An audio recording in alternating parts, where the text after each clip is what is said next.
Counting from 1 to 5 is one of the first things we learn in school, but it appears some government officials might need to brush up on their numeracy.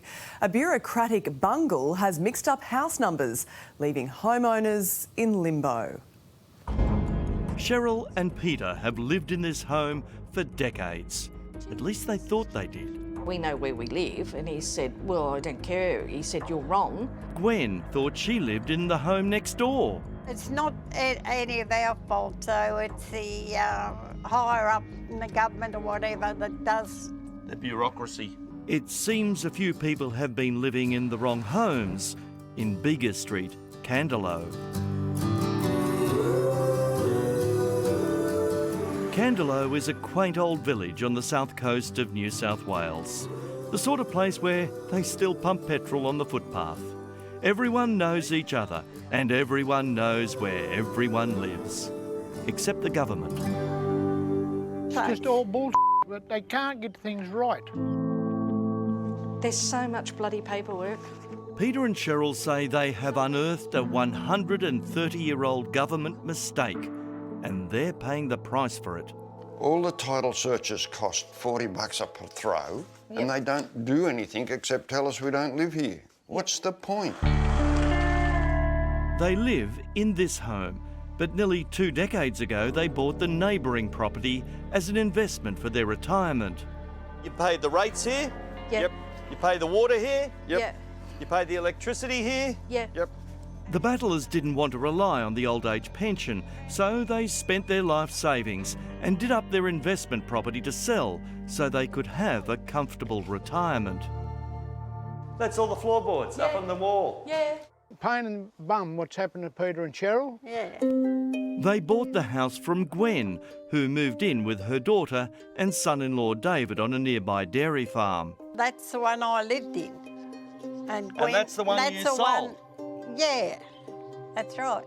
But it appears Gwen too was living in the wrong home for 40 years before she sold it.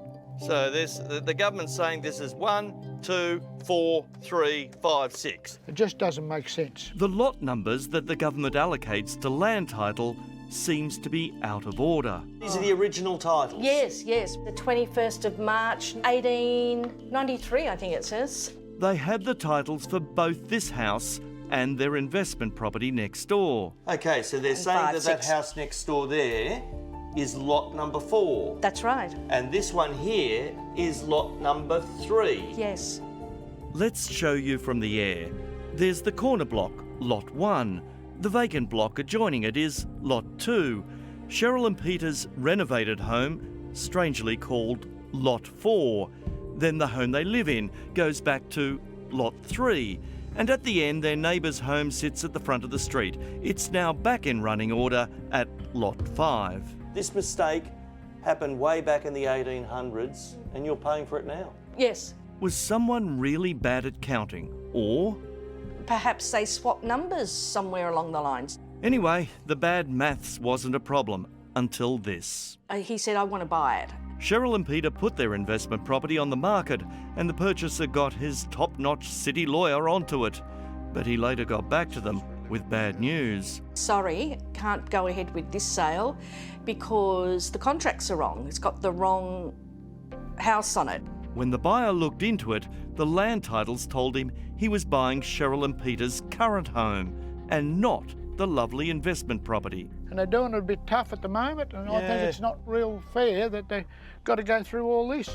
So Peter and Cheryl went to the relevant government department to get it fixed. And what did they say? Are you stupid, virtually? You don't know where you live. So they think that you live next door? I really pushed for a face-to-face meeting with them because I kept saying to them, this is something you can't read from documentation because the documentation is wrong and it just reaffirms the mistake over and over and over again. Can I ask you this? Have any of them come down here and had a look at the street? No. Excuse me a minute. We're in the 20th century now, apparently. You can get a Google 21st. map. 21st. Oh, bugger me.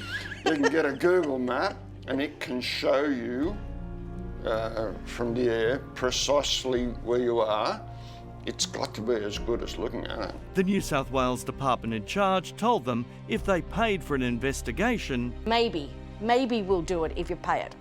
but there were no guarantees.